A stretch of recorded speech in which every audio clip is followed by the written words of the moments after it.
Este debe ser uno de los casos de corrupción más elaborados en la historia del Ecuador. ¿Por qué digo esto? Cuando revienta todo este problema de la factoría, cuando a la factoría dejan de pagarle por varios meses varios millones de dólares. Entonces la factoría en justa lid reclama y dice, señores Ministerio de Educación, señores del SNAI, señores del Ministerio de Economía, me están debiendo cerca de 30 millones de dólares. Se vuelve insostenible para la empresa esto y por tanto necesito que se cancelen los valores adeudados para poder especialmente seguir continuando con la prestación del servicio de alimentación en las cárceles. Al día siguiente de esos reclamos aparece el presidente y el presidente en definitiva dice esta empresa tiene vínculos con el narcotráfico. Sin una sola prueba, sin una sola evidencia siquiera, sin una sola pista que permita saber si esto es verdad o esto es mentira. De inmediato, pocos días después, viene el secretario Neira, de la Secretaría Anticorrupción, y dice es que esta empresa tiene un problema, esta empresa ha abusado de convenios de pago con el SNAI. Convenios de pago es cuando se termina un contrato y el SNAI en este caso le pide que siga prestando el servicio. Como ya el contrato terminó, entonces usted presta el servicio, tiene que cobrar. Y ahí se firma un documento que se llama convenio de pago. Estos convenios de pago, ¿quién los ordena? Los ordena el SNAI, el sector público. Pero viene Neira, el secretario anticorrupción, y dice la empresa ha abusado. ¿Cómo va a abusar la empresa si es el SNAI el que le pide que siga prestando el servicio? Después de eso, cuando ya se les cae la historia, viene el mismo Neira y dice, no, aquí lo que pasa es que esta empresa maneja un monopolio de la alimentación escolar y un monopolio de las cárceles. Falso, en las cárceles hay otra empresa que presta el servicio y en el desayuno escolar hay otras dos empresas que prestan el servicio, por lo tanto no hay un monopolio. Y ya cuando se les cae en toda la tesis, entonces viene Neira y dice, no, es que el problema de verdad es que el precio de las raciones alimenticias es muy barato para los presos, es muy barato. Y entonces luego se arma toda esta fábula urbana, este bulo de, no, es que esta empresa mete las armas a las cárceles. Es decir, como que si meter armas a las cárceles fuera una cosa tan simple, que una empresa va y lleva de los controles, hace túneles, helicópteros, vaya usted a saber. Lo cierto es que se les caen todas las tesis, todas, porque no han podido demostrar absolutamente nada. Y lo único que ha sido ya probado y demostrado es que le deben 30 millones en su conjunto. Entonces, en ese escenario, ¿qué ocurre? Como la empresa no puede seguir prestando el servicio en las cárceles, ya no hay alimentación para los presos y les piden a las familias, vayan allí, lleven alguna donación a las familias y a la iglesia y organizaciones cristianas. Entonces los presos dejan de comer como corresponde, porque son seres humanos, no guste o no. Hay una obligación constitucional de darles de comer, porque no, si no se les da de comer, pues no comen, porque adentro no pueden trabajar ni hay mecanismos de subsistencia. Pero como ya le eliminaron del servicio de alimentación, de hecho, porque no le pagan, luego viene la segunda parte de la estrategia. Es, vamos a bloquear a la compañía del CERCOP. El CERCOP es el Servicio de Contratación Pública. Vamos a bloquearla porque si no está en el CERCOP, no puede presentar ofertas. Y entonces viene el día de ayer, y oh sorpresa, hicieron el concurso, adjudicaron. ¿Y quién cree que gana? Gana la compañía El Ordeño. ¿Sí? La pregunta es, ¿y de quién es El Ordeño? ¿Quiénes son? En esta empresa El Ordeño, junto con los señores Grijalva, muy conocidos en Cuenca, bingo, también es accionista doña Isabelita Novoa, y también son accionistas los primos del presidente. ¿Qué dice la ley de contratación pública?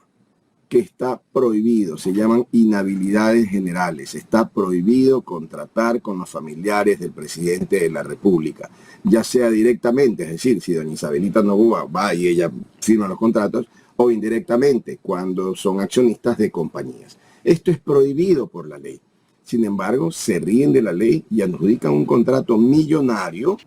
¿De cuánto estamos hablando en ese contrato de los desayunos? Son contratos anuales que bordean los 70 millones de dólares. 70 millones de dólares.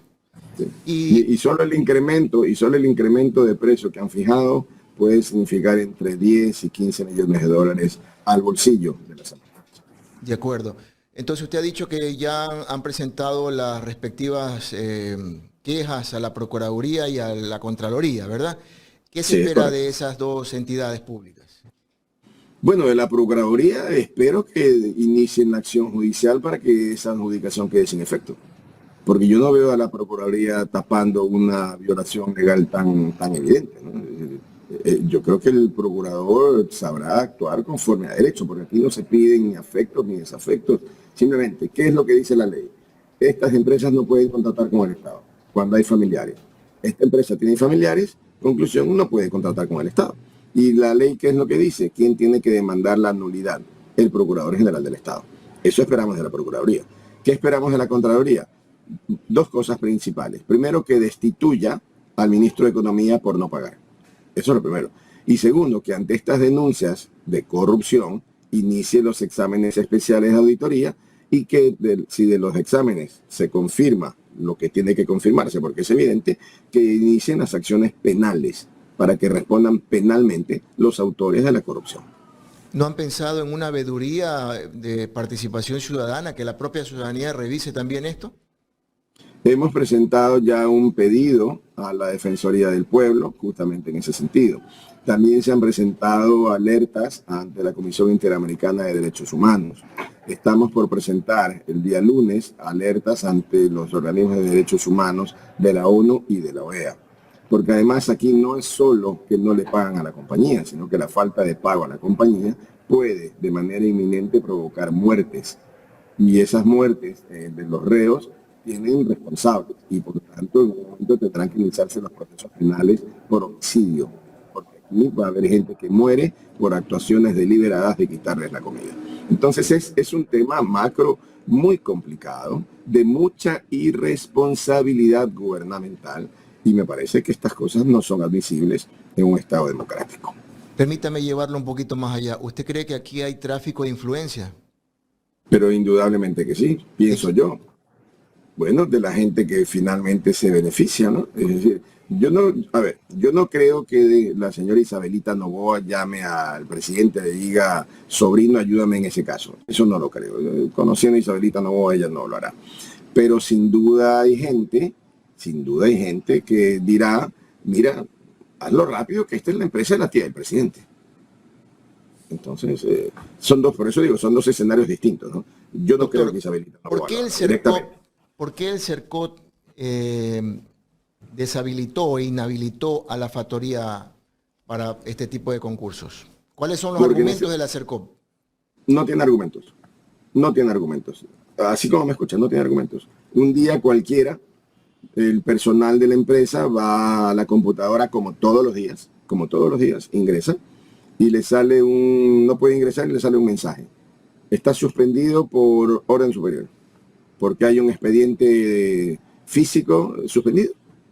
Van los funcionarios, ¿qué es lo que ocurre? No, que es orden superior, pero ¿orden superior de qué? No, y luego sale, no, es que tienen que actualizar datos. ¿Pero actualizar datos de qué? Si la empresa no ha cambiado nada. No, pero es que tienen que actualizar. Bueno, dígame a qué actualizo. No, actualice todo. Es decir, nombre, RUC, teléfono, dirección. Un absurdo.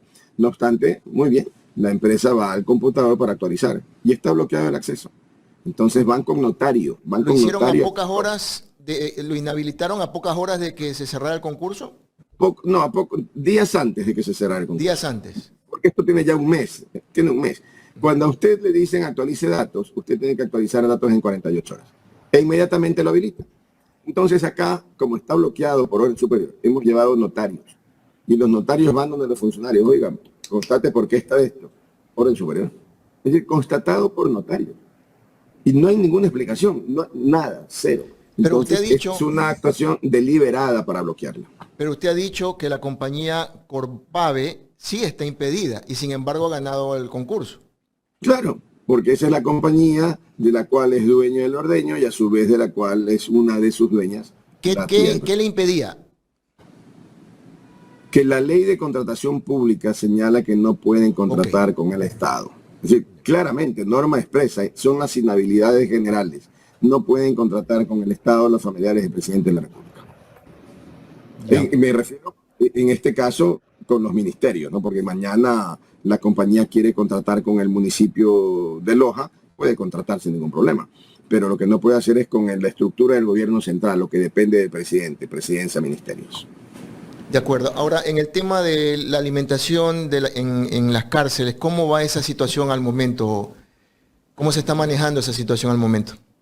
De lo que conocemos a través de donaciones. Es decir, los ciudadanos, la iglesia llevan allí sus donaciones, llevan papas, arroz, alguna cosa, sin ningún tipo de equilibrio dietético, nada, están allí comiendo lo que pueden. Y esto provoca serios problemas de salud que también serán de responsabilidad del gobierno, al punto de que inclusive la propia Defensoría del Pueblo ya ha hecho visitas in situ, y en esas visitas han levantado ya alertas de que la situación es crítica. Aquí puede haber muertes. Ya cuando hay muertes, eso toma otros ribetes, no solo internos, sino internos y externos. Entonces me parece que la Fiscalía tiene que actuar y actuar ya. Pero claro, la Fiscalía está ahora entretenida viendo cómo sacan a Verónica Abad de la vicepresidencia. De acuerdo, sí, efectivamente, porque en la cárcel no solamente hay gente que merece estar ahí, hay gente inocente, hay gente que todavía está en proceso, hay vidas que cuidar también. Y bueno, Mire, en la a usted, cárcel, perdón, en la cárcel hay avesados delincuentes, criminales infames, ¿no? Criminales infames, pero son la minoría. En un escenario de más de 22.000 presos solamente en las cárceles que provisionaba de alimentos la factoría. Si hay 500 perversos y malos criminales, violadores, es mucho. Allí usted tiene decenas de gente por no pagar alimentos, tiene allí gente por robarse una gallina, tiene gente por llevarse un celular. Es decir, no es que la mayoría son criminales avesados de los que la ciudadanía dice ojalá se mueran. No, no, no. Allí hay miles de personas, muchas, presas injustamente por no poder pagar un buen abogado. Y muchas presas porque fueron objeto de extorsiones y como no pagaron fueron condenados. Entonces no se puede generalizar en este caso de ninguna manera.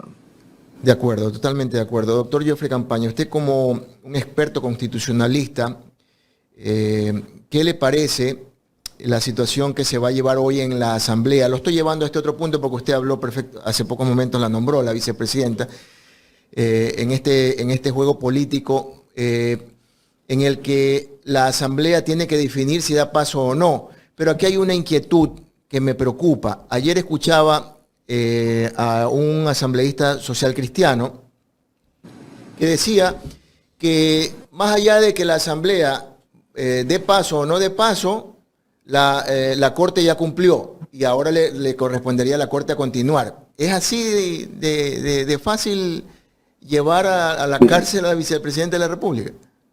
Mire, este tema no puede verse de forma aislada. Es decir, esto no es un tema para ver pedacito por pedacito la historia. Este es un tema en el que hay que ver la macrohistoria. ¿Cuál es la macrohistoria? Que el gobierno nacional anunció sería terrible que la vicepresidenta asuma el cargo. Esa es la premisa mayor, terrible.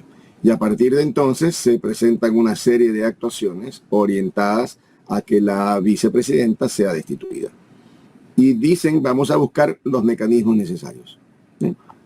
Inician un proceso contra el hijo, por me parece un problema de $2.000, alguna tontería de ese tipo. No porque el monto es una tontería, sino porque evidentemente están manejando un tema menor con una rapidez bárbara y no por combatir un posible problema de $2.000.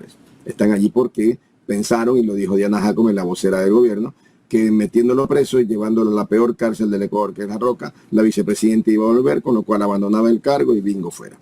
No le funcionó, entonces ahora intentan meterla a la propia vicepresidenta. Y lo grave es que lo quieren hacer utilizando como herramienta a la fiscalía, lo cual debe llevarnos a una profunda reflexión. ¿Es la fiscalía en el Ecuador independiente o la fiscalía ya está tomada por el gobierno? Porque yo, que ejerzo todos los días, no conozco ningún caso en el Ecuador, ninguno, de los muchos en los que he actuado, en que la fiscalía actúe tan rápido.